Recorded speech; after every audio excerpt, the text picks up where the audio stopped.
जय श्री कृष्ण जय श्री राम। रतन्स डायरीते तुम्हारे अनेक अनेक स्वागतम। आशा करी तुम्हारा सकलेई भालो आछो और सुस्थ आछो और ठाकुरेर काछे भगवानेर काछे सब समय प्रार्थना करी सकलके जाते दुनियार पृथिवीर जत जीव जन्तु आछे मानुष आछे सबाइके सुस्थ और भालो राखो। तो आजके आमी तुम्हादेर काछे एकटा विशेष आमादेर सनातन धर्मेर एक गुरुदेवेर बा गुरुदेवेर शिष्यदेरके निये एकटा भिडियो करते एसेछि। ওই গুরুদেব হয়েছেন শ্রী শ্রী অনুকূলচন্দ্র ঠাকুর। তো ওই অনুকূলচন্দ্র ঠাকুরের আজকে পৃথিবীতে এত নাম হয়েছে যে কোটি কোটি শিষ্য ওনার আছে, সারা পৃথিবীতে ওনার শিষ্য আছে। ওনাদের শিষ্যরা খুবই শ্রদ্ধা আর খুবই মানে ঠাকুর মেনে থাকে ওনাকে। তো আমরাও আমাদের গুরুদেবকে ঠাকুর মানি বা ভগবান মানি, ভগবানের মতো মানি, ভগবান মানি না ভগবানের মতো, ভগবানের পরেই গুরুদেবের স্থান। সাধারণত আমরা যার কুলে জন্ম নিয়েছি ওই মা বা পিতৃমাতৃকে আমরা প্রথম গুরু হিসাবে আর ভগবানের মতন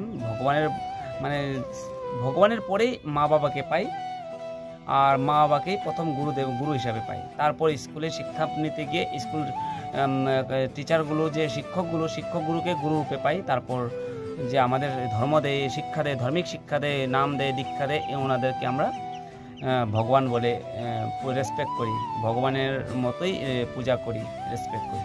কিন্তু ভগবান তো নন, গুরুদেব তো ভগবানের মতো হতে পারেন, ভগবান নয়। কারণ ভগবানই হন। তো আমি তোমাকে এই বিষয়টা কেন বলতে যাচ্ছি তারপর শুনো। যে অনুকূলের অনেক শিষ্যরা আমাদের ব্রহ্মা বিষ্ণু মহেশ্বরকে নিয়ে, আমাদের ভগবানকে নিয়ে এমন এমন কথা বলে যে আমাদের শুনে আঘাত হয়।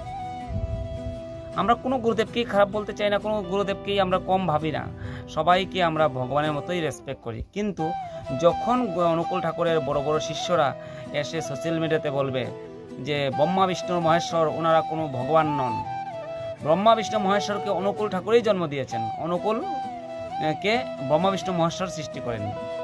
মানে কি বোঝাতে চাইছেন? যে অনুকূল ঠাকুরের যে ছেলেরা আছে ওরা ব্রহ্মা আর বিষ্ণু আর মহেশ্বর নাকি? তাহলে ওনারা ব্রহ্মা বিষ্ণু মহেশ্বর হলে আমরা কিভাবে ভাববো যে ওনারা ব্রহ্মা বিষ্ণু মহেশ্বর? আর যদি ছেলেদেরকে না বুঝাতে চান তো কাকে বুঝাতে চান ব্রহ্মা বিষ্ণু মহেশ্বর নামে? আচ্ছা ঠিক আছে, আরেকটা কথা জিজ্ঞেস করি। এই যে প্রত্যেক অনুকূল ঠাকুরের মন্দির চাহে আশ্রমে হোক, সবার ঘরে ঘরে অনুকূল ঠাকুরের শিষ্য দীক্ষিতদের ঘরে ঘরে জয় রাধে রাধে কৃষ্ণ কৃষ্ণ গোবিন্দ গোবিন্দ বলো রে বলে গানটা করে, ওই গানের মধ্যে জয় রাধে রাধে কৃষ্ণ কৃষ্ণ গোবিন্দ গোবিন্দ অনুকূল ঠাকুর কাকে বলতে গিয়েছিলেন, কাকে বোঝাতে চাইছিলেন সেটা আমাকে প্লিজ কমেন্ট বক্সে বলবেন। আমি জানতে চাই তোমাদের থেকে। আমার থেকে যদি বেশি জানা আছে কেউ কারো আমাকে প্লিজ বলবেন। আমি তোমাদেরকে শিখতে চাই, জানতে চাই। শিক্ষার শেষ নেই, মৃত্যুর এক মুহূর্ত আগ পর্যন্ত শিক্ষা আছে, শিক্ষার শেষ নেই। কেউ পরম জ্ঞানী নয় সেদিন। তো যদি কৃষ্ণ কৃষ্ণ গোবিন্দ গোবিন্দ ভগবানকে বুঝাতে চাইছেন তাহলে অনুকূল ঠাকুরও ভগবানকেই বুঝিয়েছেন। অনুকূল ঠাকুর এই শ্রীকৃষ্ণ রামকেই ভগবান মানছেন। কিন্তু অনুকূল ঠাকুরের শিষ্যরা কি করে ভগবানকে ওই শ্রীকৃষ্ণ ব্রহ্মা বিষ্ণু মহেশ্বর মানে ভগবান নয়, ওই অনুকূলেই ভগবান এইগুলো করে কেন দাবি করছেন? এইভাবে কেন দাবি করছেন? তোমাদের ভগবান অনুকূল হয়, তুমি তোমাদের ভগবান অনুকূল বলে প্রচার করো, বা আমাদের ব্রহ্মা বিষ্ণু মহেশ্বরকে নিয়ে তুলনা করো না। ব্রহ্মা বিষ্ণু মহেশ্বরকে সারা সনাতন ধর্মের লোকেরা সারা পৃথিবীতে ভগবান মেনে এসেছে। অনুকূল ঠাকুরকে তো সারা পৃথিবী ভগবান মানবে না। কেন মানবে? তার কোনো যুক্তি আছে কি তোমাদের কাছে? অনুকূল ঠাকুর শুনেছি যে বাংলাদেশ থেকে মানে চলে এসেছে, কেউ বলে পালিয়ে এসেছে ঝাড়খণ্ডে। আচ্ছা ঠিক আছে।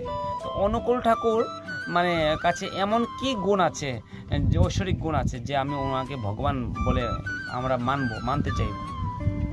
তো এই যে আমি তোমাদের কাছে সেই প্রশ্নটাই করতে চাই যে জয় রাধে রাধে কৃষ্ণ কৃষ্ণ গোবিন্দ গোবিন্দ এই কথাটা কাকে বুঝাতে চাইছে অনুকূল ঠাকুরের শিষ্যরা বা অনুকূলচন্দ্র ঠাকুর?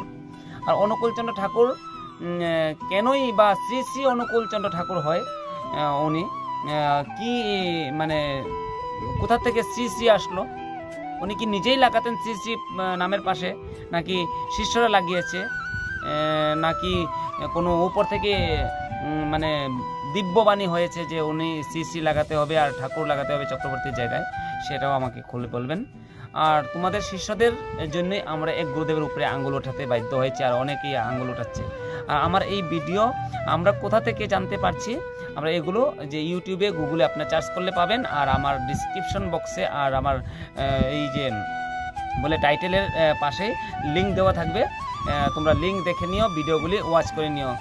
যদি আমার কথা বিশেষ না হয়, ব্রহ্মা বিষ্ণু মহেশ্বরের বিষয় নিয়ে যে কটু কথা বলছেন অনুকূল ঠাকুরের শিষ্যরা, এগুলো জেনে নিন, ঠিক আছে? তো এই জয় রাধে রাধে কৃষ্ণ কৃষ্ণর অর্থটাও আমাকে খুলে বলবেন। এই শোনো, আমাদের ভগবানরাই আমাদেরকে শিখিয়ে গেছেন যে গুরুদেবকে বা গুরুজনদেরকে সবসময় ভগবানের মতোই পূজা করা, কারণ গুরুদেব থেকে আমাদের সুশিক্ষা পাওয়া যায়, ধর্ম শিক্ষা যায়, ভগবানকে ভক্তি করা শিখা যায়, ভগবানকে সব ভক্তি করা শিখায়। তাই ওনাদেরকে ভগবান মানে এটাই শিখাই গেছেন যে গুরু ব্রহ্মা গুরু বিষ্ণু গুরুদেব মহেশ্বর গুরুর সাক্ষাৎ পরম ব্রহ্ম তস্মৈ শ্রী গুরুবেই নমঃ।